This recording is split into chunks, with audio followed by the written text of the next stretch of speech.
దక్షిణ కాశ్మీర్లో మరోసారి ఉగ్రవాదులు ఘాతుకానికి పాల్పడ్డారు. పుల్వామా జిల్లా పింగ్లాన్ ప్రాంతంలో ఎదురుకాల్పులు జరిగాయి. ఉగ్రవాదుల కాల్పుల్లో ఒక మేజర్, 4 జవాన్లు మృతి చెందారు. కాల్పుల్లో ఒక జవాను తీవ్రంగా గాయపడ్డాడు. ఉగ్రవాదులకు భద్రతా దళాలకు మధ్య ఎదురుకాల్పులు కొనసాగుతున్నాయి. ఈ ఘటనలో ఓ పౌరుడు కూడా మృతి చెందాడు.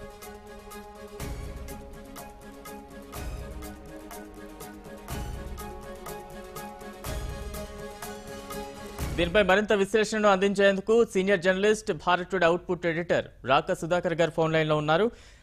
రాక సార్, గుడ్ మార్నింగ్. ఈ వరుస దాడులను ఏ రకంగా చూడాలి సార్? ఉగ్రవాదులు మన సిఆర్పిఎఫ్ జవాన్ల మీద వరుస దాడులు చూస్తున్నాం. మొన్న పుల్వామా, ఈ రోజు మళ్ళా ఇంకొక దాడి. ఏ రకంగా అర్థం చేసుకోవాలి? ఇది వరుస దాడి అని మనం భావించకూడదు. ఎందుకంటే ఇది వాస్తవానికి 2 ఉగ్రవాదులను చుట్టుముట్టారు మన భద్రతా బలగాలు. 2 ఉగ్రవాదులు ఒక భవనంలో నక్కి ఉన్నారని తెలుసుకున్న తర్వాత దాన్ని చుట్టుముట్టిన క్రమంలో, చుట్టుముట్టిన తర్వాత సహజంగా ఏం జరుగుతుంది? ఎదురుకాల్పులు జరుగుతాయి. ఉగ్రవాదులు భవనం లోపల ఉంటారు కాబట్టి కిటికీ సందుల్లోంచి వాళ్ళు ఆ డాబా మీద నుంచి దాడి చేసే అవకాశం ఉంటుంది. మన సైనికులు చుట్టూ కార్డన్ ఆఫ్ చేసి ఉన్నారు కాబట్టి కాల్పులు జరుగుతుంటాయి. ఈ కాల్పులు జరిగే క్రమంలో సహజంగా మన సైనికులు గదిలోకి, అంటే ఆ ఇంట్లోకి ప్రవేశించే ప్రయత్నం చేస్తారు. ఇది సహజంగా ఏ ఎన్కౌంటర్లోనైనా జరిగే పరిస్థితి. ఈ క్రమంలో క్లోజ్ రేంజ్ లో జరిగినటువంటి కాల్పుల్లో మన జవాన్లు చనిపోవచ్చు. వాస్తవానికి అనేక ఎన్కౌంటర్స్ లో ఇదే జరుగుతుంది. నష్టం 2 వైపులో ఉంటుంది. చాలా తక్కువ సందర్భాల్లో నష్టం ఒకే వైపు ఉండేటువంటి పరిస్థితి ఉంటుంది. కాబట్టి ఆ ఉగ్రవాదుల్ని పట్టుకునే క్రమంలో ఈ బలిదానాలు జరిగినాయి. దీన్ని మనం పుల్వామా దాడితోటి మనం పోల్చకూడదు. పుల్వామాలో ఏంటంటే ఉగ్రవాదులు ఒక వాహనాన్ని దెబ్బతీశారు. వాహనంలో వెళ్తున్నటువంటి సిఆర్పిఎఫ్ జవాన్ల పైన కాల్పులు జరిపారు. ఇది ఎన్కౌంటర్. ఇది ఒక ఎదురుకాల్పుల సంఘటనే. ఈ ఎన్కౌంటర్ సంఘటన వేరు, ఆ సంఘటన వేరు. ఈ సంఘటనలో కొన్నిసార్లు మనకి నష్టం జరుగుతుంది, కొన్నిసార్లు ఉగ్రవాదులు, ఈ 2 ఉగ్రవాదులు తప్పించుకుని పారిపోయే పరిస్థితి లేదు. వాళ్ళిద్దరిని ఏదో రకంగా హతమార్చటము, ఖతం చేయటం జరుగుతుంది. ఈ క్రమంలో ఒక సివిలియన్, ఒక సాధారణ పౌరుడు కూడా గాయపడ్డాడని మనకు తెలుస్తోంది. జమ్మూ కాశ్మీర్ లో, ముఖ్యంగా దక్షిణ కాశ్మీర్, పుల్వామా జిల్లా, సోపోర్, ఆ తర్వాత ఈ ప్రాంతాల్లో జరుగుతున్నటువంటి యాక్టివిటీ ఏదైతే ఉందో, ఈ యాక్టివిటీలో సగటు పౌరులను రాళ్లు విసిరేందుకు ముందుకు తీసుకొస్తారు. వాళ్ళకి వాట్సాప్ ద్వారా మెసేజెస్ వెళ్తాయి, లేకపోతే వాళ్ళకి ఫోన్ల ద్వారా సమాచారం వెళ్తుంది. అప్పుడు వాళ్ళు ప్రజలు రాళ్లు విసురుతూ వస్తారు. ఈ కొద్దిమంది మిస్గైడెడ్ యూత్ ఎవరైతే రాళ్లు విసురుతూ పోలీసులు లేదా భద్రతా దళాల పనిని అడ్డుకునే ప్రయత్నం చేస్తారో వాళ్ళు కూడా గాయపడ్డారు.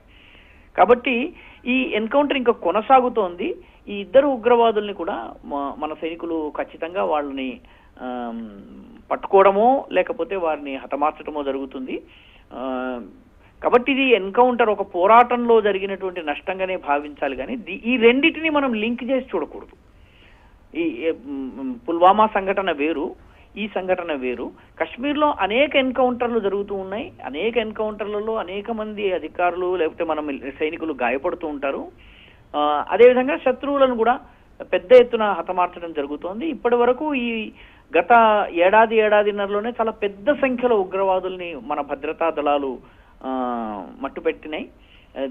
ఈ కంగారు వల్లనే తమ ప్రభావం తగ్గుతోందన్నటువంటి కంగారులోనే వాళ్ళు పుల్వామా సంఘటనను చేశారు. పుల్వామా సంఘటనలో వాళ్ళు విజయం సాధించడానికి కొన్ని కారణాలు ఉన్నాయి. ఒక రకంగా అంటే దాడి చేయడానికి వాటి విశ్లేషణ జరగాలి. కానీ ఈ సంఘటన, ఈరోజు పింగ్లాన్ లో జరుగుతున్నటువంటి ఎన్కౌంటర్, ఈ 2 వేర్వేరు. ఈ రెండింటి మధ్య తేడాని మనం గుర్తించాలి. Right sir, thank you.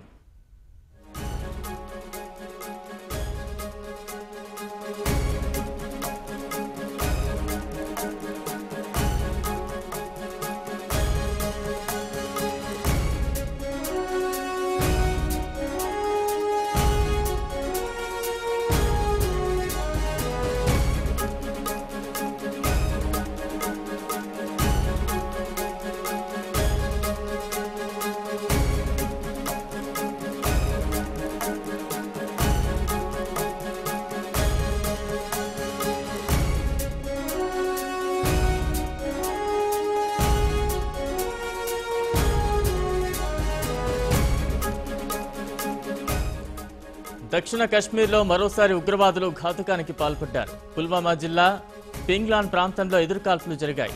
ఉగ్రవాదుల కాల్పుల్లో ఒక మేజర్, 4 జవాన్లు మృతి చెందగా ఒక స్థానికునికి గాయాలయ్యాయి. కాల్పుల్లో ఒక జవాన్ తీవ్రంగా గాయపడ్డాడు. ఉగ్రవాదులకు భద్రతా దళాలకు మధ్య ఎదురుకాల్పులు కొనసాగుతున్నాయి.